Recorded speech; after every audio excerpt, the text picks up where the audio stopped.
fix all that here in a second. Welcome to Back Talks with Dr. Sean. And let's do that. Hey, let's see. Hey, we are live. Sorry we're not on Facebook today, but it wanted to give us some grief. But you are here, and let me set my timer so I make sure that I stay on track for you, as I always try to promise to do. All right, now we're in business. Happy Wednesday, everybody. So nice to have you here on Back Talks with Dr. Sean. And let me get to my comments here. There we go. So we'll wait for some people to join here and come in and say hello. If you've been with us for a while, or if this is your first time, it's great to have you here. Today, we are continuing our discussion on nutrition that we can do to keep our discs and joints healthy in our body, to help them slow down the process of degeneration and help try to reverse that.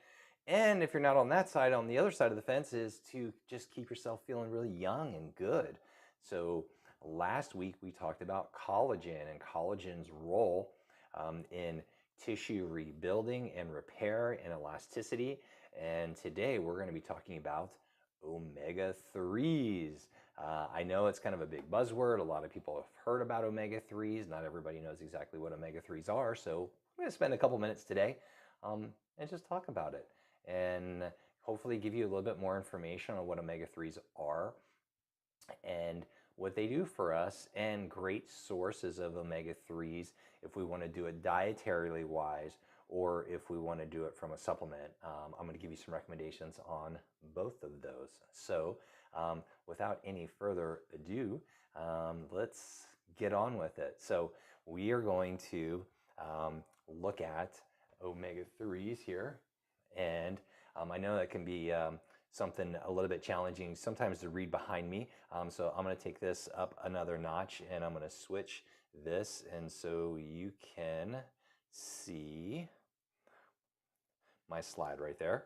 And so what you're looking at is omega-3s is a particular type of that is found in certain oils that is a chemical known as really one of the powerhouses of inflammation reduction to our discs of our spine and our joints in our body. The people have heard a lot about omega-3s, but when you think about most disease processes here in our country, in the United States, their majority of them are inflammatory conditions.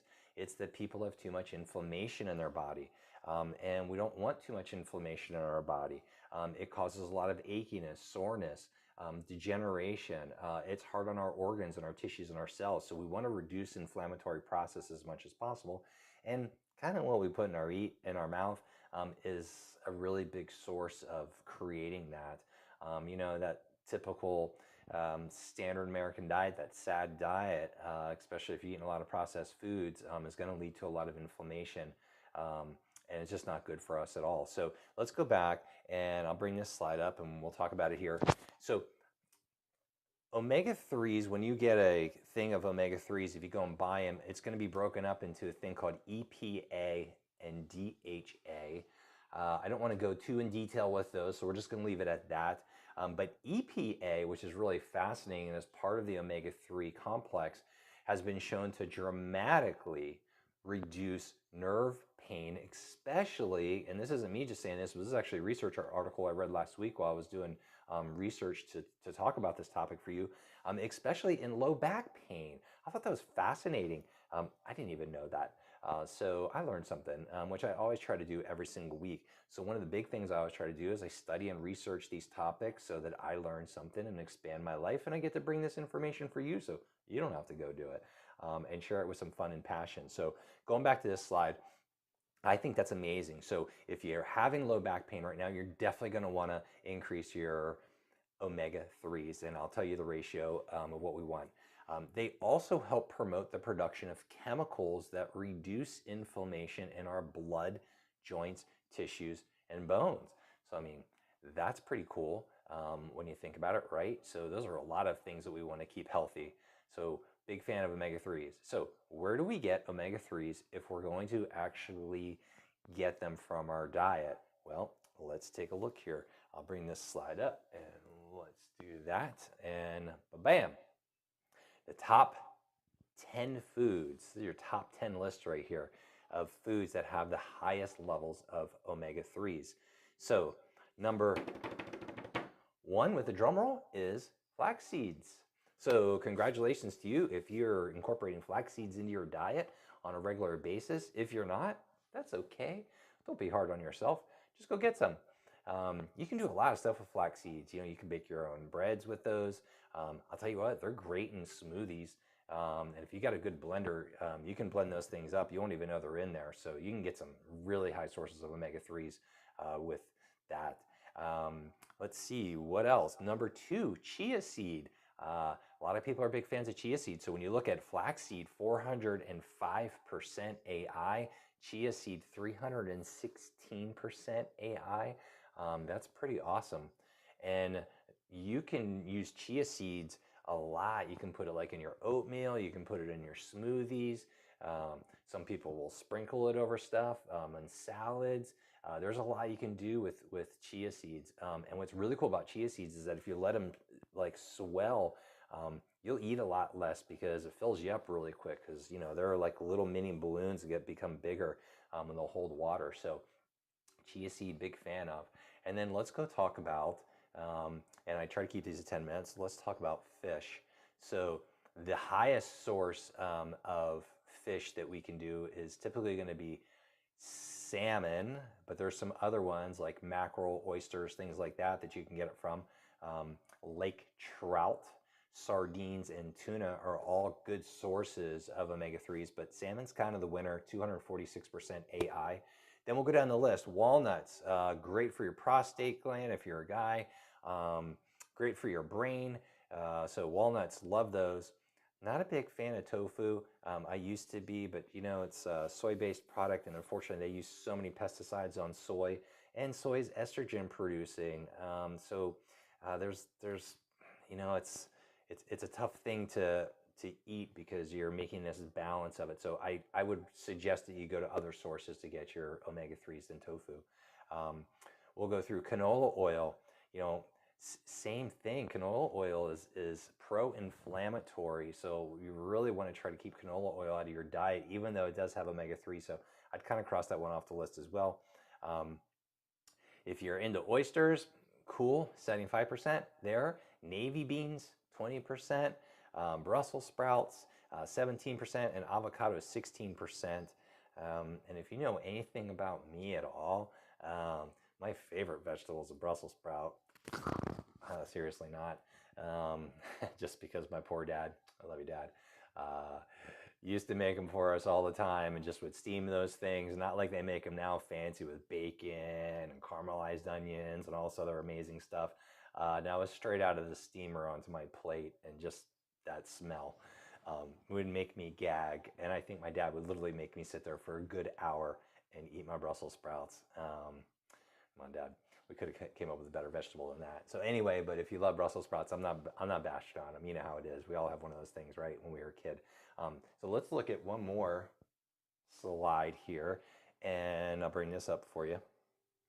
So some other sources, we already probably talked about this, is fish such as salmon, mackerel, herring, lake trout, sardines, anchovies, and tuna. If you are going to eat these fish, especially salmon being it's the highest source, please, please, please buy wild caught salmon, not farm raised. Oh, hey, Mackenzie. So nice to have you here. Thanks for joining. Most of your salmon that you're going to see in most of your stores, that you're going to get in most of your restaurants, are going to be farm raised. My beef of farm raised is not that it doesn't taste good, because it really did, but they kind of really tailor it so that it does taste good. It's light, it's flaky, but they put a lot of coloring in that food, and they're doing other stuff to that fish so that it does taste good. And I just don't really think that it's good for us long term. So I would really recommend that you start going more toward other salmons. Kettle salmon is one of them. It's almost like a in between like a darker red wild caught sockeye salmon and an Atlantic salmon. So it grills really nicely. It's much lighter and flakier, but it has all the omega-3s of your really good concentrated salmon. So you that would be my recommendation for you as well. And so try to stay away from the farm raised ones. And how do you know it's farm raised?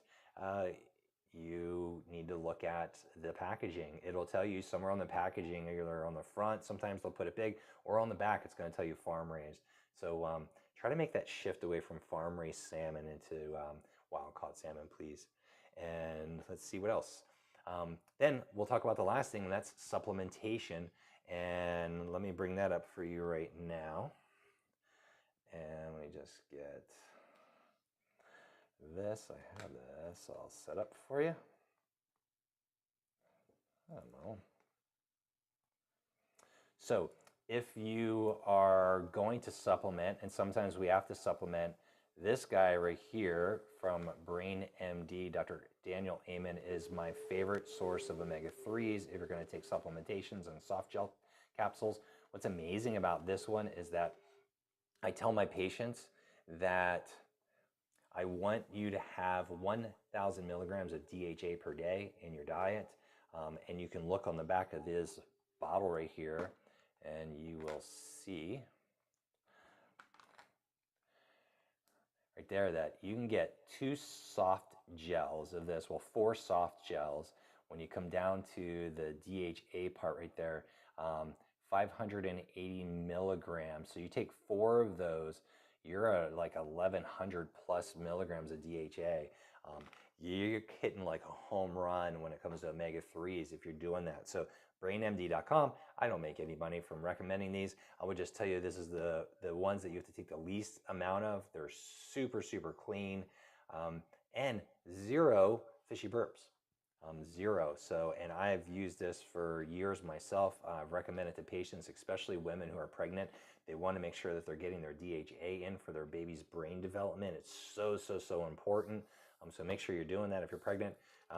But you want a good source, and you don't want fishy burps. Nobody does, especially though when you're pregnant. So I have never had one person ever say that they had fishy burps from that. Not even close, not even the smell of it. So it's a really nice product, and I love his other products too for keeping your brain healthy and preventing dementia and Alzheimer's, and just feeling great and having great memory and recall and all that good fun stuff. So I hope I added some value. My timer's going off. I always try to keep these to 10 minutes. If I have, please subscribe to my channel. It lets me come and do stuff like this and share information and do research throughout the week and put these together for you every week. So you have a place where you can come to learn about your body, how to repair your spine, how to keep it healthy, how to feel great, how to keep your joints going, how to manage bulging and herniated discs without surgery and without drugs. I want to be that resource for you. I spent 24 years of my life studying this stuff, and I bring it to you every week here. If you have more information or you need more information, you have a question for me, please leave me a comment, and I will get back to you. And if you need more than that, let me know. We're here to help you. So I hope you have an amazing day. Thanks so much for being part of our family here at Back Talks with me. I love and appreciate you. I will see you next Wednesday at 1 o'clock. And subscribe to our channel and share it, please. And thank you so much for being here. See you next week.